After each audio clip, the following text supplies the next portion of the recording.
Future Ancestor Services, we center a restorative approach to anti-racism.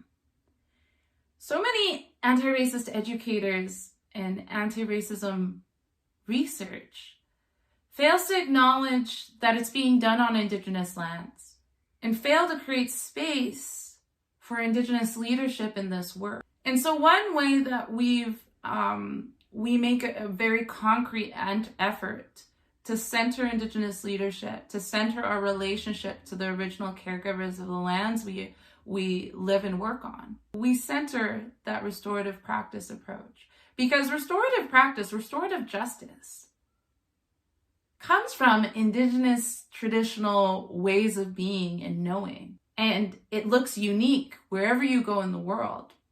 But we must first and foremost recognize where that knowledge comes from. And it comes from Indigenous traditional ways of being. And so I've received many of my teachings of restorative justice and restorative practices from the original caregivers of the territories that I've lived on.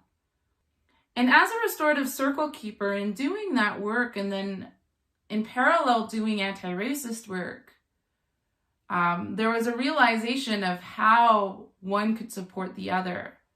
So when I hold a restorative circle and we bring people together, we bring community together to resolve a conflict, we're first going to begin with an elder opening, with introductions.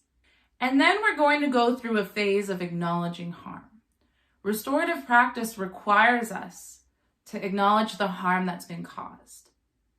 And we may start to recognize and acknowledge at this time our role in that harm as well. Now with anti-racist work, we have to do this too. We have to acknowledge the harm of systemic racism.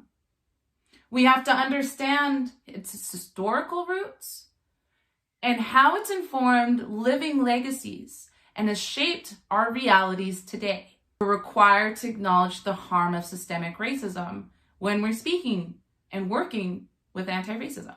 In the next round of the circle, we'll seek to name accountability. So this is a continued effort of naming our roles in that harm, but in this phase, we're also starting to name what accountability needs to look like. With anti-racism work, that looks like understanding how we can use anti-racism as an approach, as a tool to understanding our accountability in different situations, where we can look at how research and an anti-racist lens in research, in data collection and evaluation, can help us understand what our accountability needs to look like. The act of educating ourselves in critical self-reflection of power, of privilege, of our identities, of our ancestry, helps us understand how we need to do anti-racism in our unique way. Because how I do anti-racism may look different than how you do anti-racism. And that's informed by the intersection of our identities, the intersection of our experiences.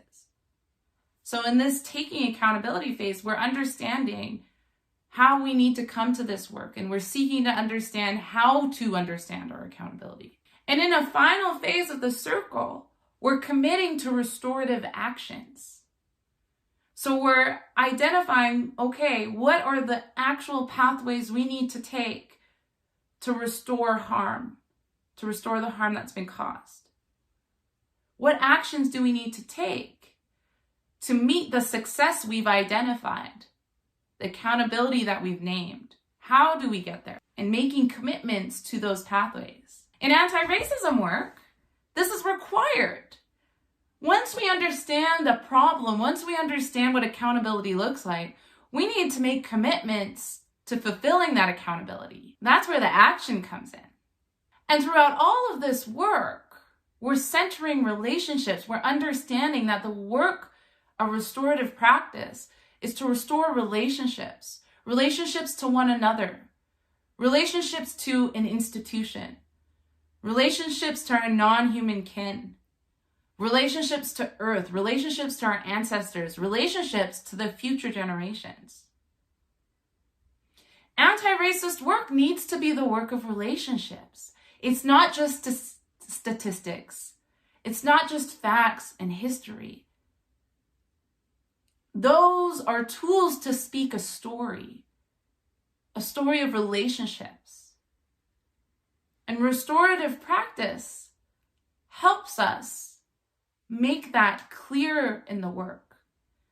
And it helps us understand how important our relationships are as we pursue anti-racism. And that's how we use anti-racism and how we understand it at Future Ancestors Services. This informs how we operate, how we deliver services, and the content of that service. So thank you for listening, and continue to check in for new and updated videos.